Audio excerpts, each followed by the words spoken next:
All right, so now we're back and the vehicle is running fine and all these parts have been replaced. Um, but it was all a success. She's performing like never before. So what I want to find out now is what fails in these components, at least with this one, with the fuel pressure regulator. I'm going to cut it open with an angle grinder. I'm not sure where I should cut. I should probably cut just near where the two holes are on the bracket. First thing I think it would be, let me see. Yeah, I could put the camera in there, long string camera, and see if there's anything obvious to be seen inside there, down along the pipe or at who knows what. But then again, we may see nothing. Maybe there's nothing wrong inside the regulator.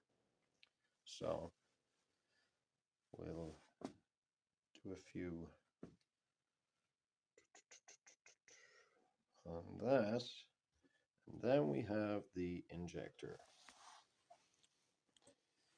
which was completely and utterly manky.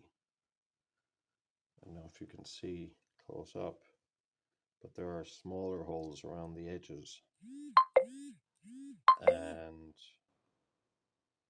they're obviously like in a field of dirt.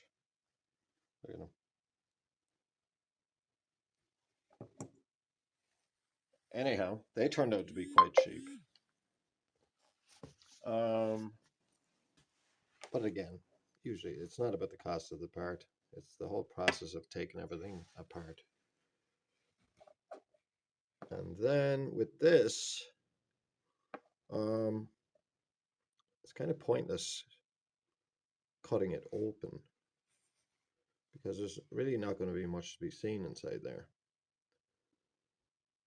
I mean, what you see shining down there at the bottom is the same thing as that. It's a plug that's going around or moving around inside this cavity. So what could possibly go wrong with it? There's no springs. I don't know. We shall see. And then we have the EGR